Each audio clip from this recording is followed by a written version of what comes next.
Hello to everybody and hope you're all well. So, this is going to be the final video in regards to the Hippycaster, quote unquote, uh, build I did using a B-stock solo music kit. So, again, as you've seen in the previous video on the channel, I bought some more products to finally finish after roughing it all out. Again, if you didn't see the previous video, please go back and watch it. Otherwise, I got a new electronics kit, a new 3 set of pickups, and a new set of the classic Fender style open slot tuner things to put onto it. Also, before I finally bring it up, I also did apply basically 2 more coats of the acrylic lacquer. Though I did have to sand the headstock a few times because there was some stuff messed up about it. In the end, I ultimately did away with it and said, we'll go with the roughed kind of relic, kind of bad finish job look on the headstock. Does not take away from any of the functionality. And so here we go. This is the final version of the Hippycaster.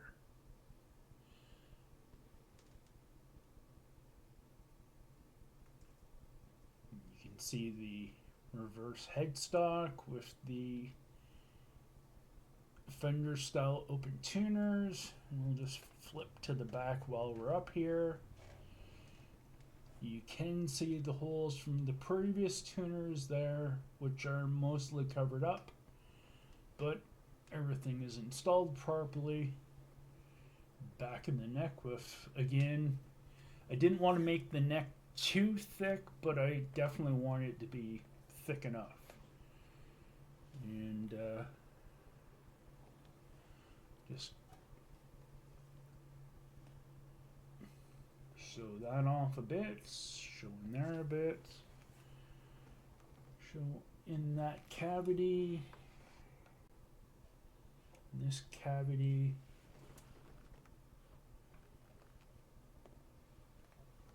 Again, I decided to give it another quick kind of level out sand and applied more of the like I said, duo, now I can't remember the name, but the stuff that normally duplicolor, that's right. So I applied more of the duplicolor acrylic lacquer to this, which went right with, because again I used a water based acrylic double tip pens to actually do the colors and the graphics on this. So it was only right to put an acrylic over top of it. And so it's got a good double layer on it. And it, even though you can see the flaw here and you can still see some of the lines, it's not that big of an issue to me. So, but it looks better with the thicker amount of clear applied over the top of it. Just to give you an idea.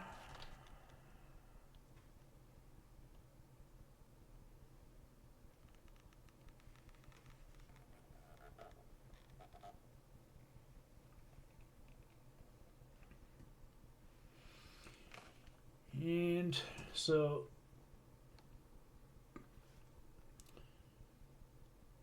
couple things you'll notice right off the bat.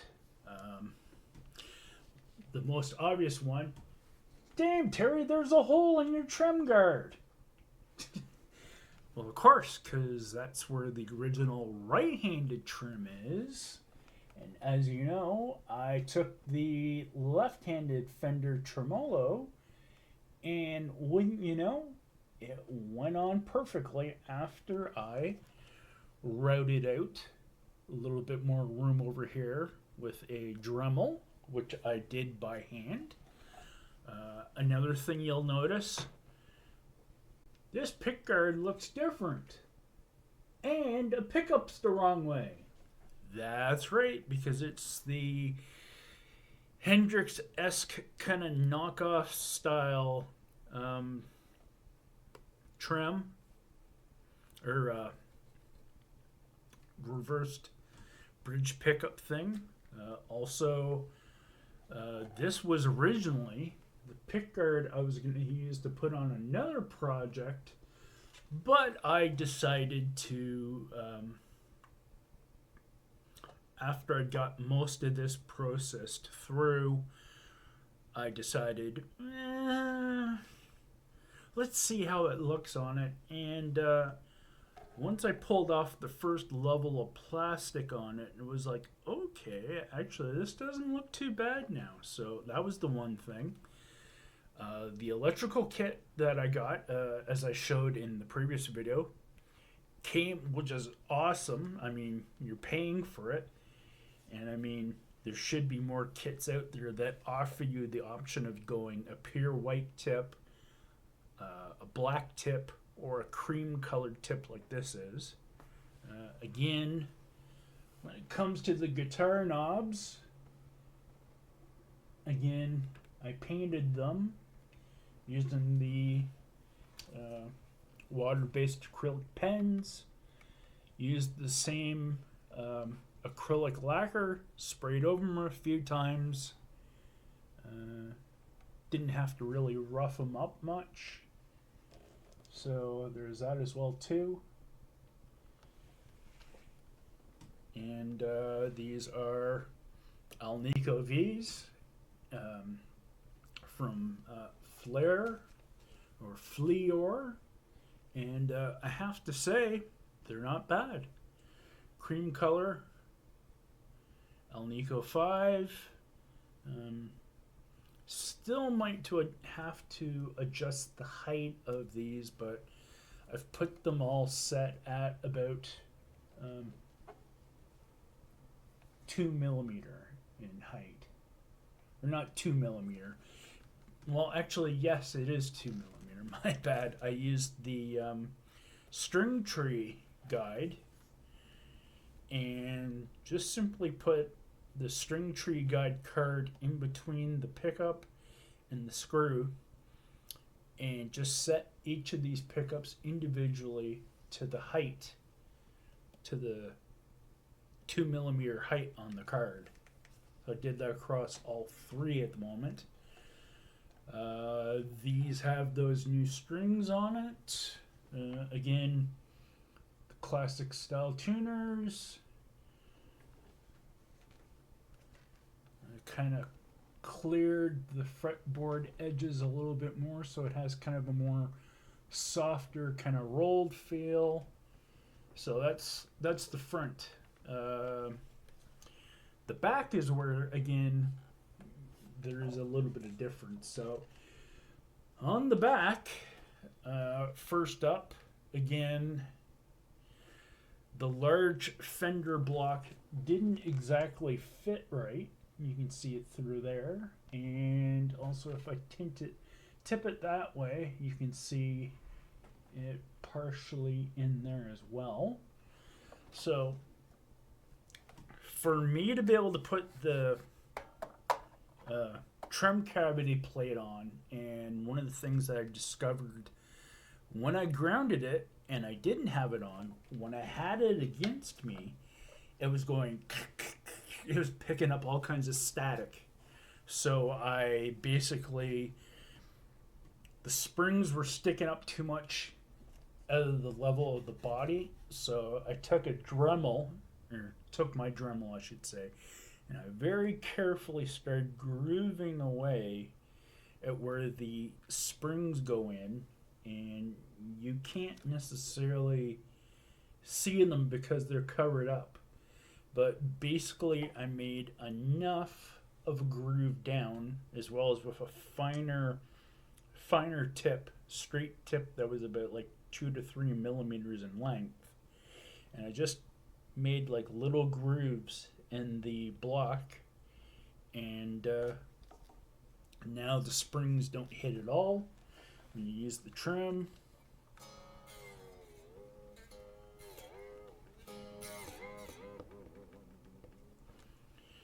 So again, also took the trim cover and did it to match the back of the guitar as well too.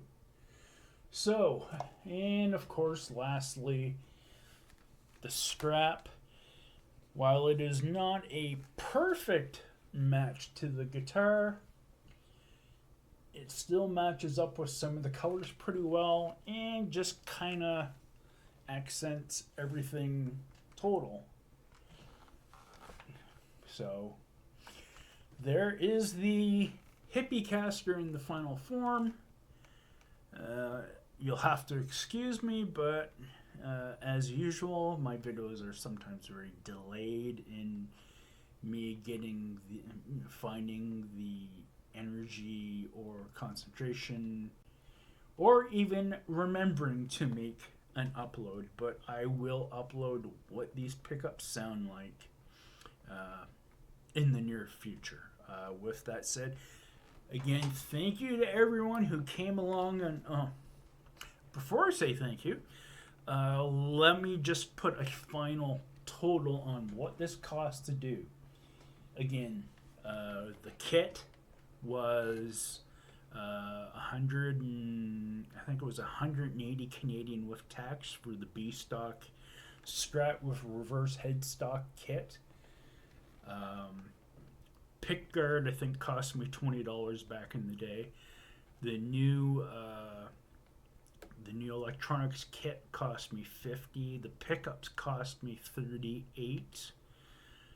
The knobs were again originally from that. The tremolo I got through Solo Music as well when I bought the kit for $29. Trim arm free because basically I had it lying around because it was thrown in with a previous trade. So I will be, so I can't say that much. The acrylic pens to do the coloring on the body and the drawing and such, and on the knobs and whatnot. That was 15 Canadian for a set of 28 colors. Total for the acrylic varnish that I used to actually do this kit was, I believe it was 5 cans at $20 delivered each. So $100 in acrylic lacquer to seal it all up. So I think that brings the total around. Oh, and the newer strings. That's another. I think that was another like $15. So I'd say and the scrap. I can't forget the scrap. So everything I'd say would probably have been for me to totally build this out into a playable instrument with customized graphics and whatnot. I'll have to say it's probably just over 400 Canadian for to do all this. And I'm sure if you want a better produced item, you can simply buy a Squire product from Fender or any other like $200 to $400 range Strat style guitar, and it would give you a similar instrument, though not as customized as what I made this. That said, I hope yous have all been well. Thank yous again for all your likes, views, and comments on the previous video about this guitar. and all the things I did to build it and do it. Hope you're all well, and I will see you around online when I do. Bye for now.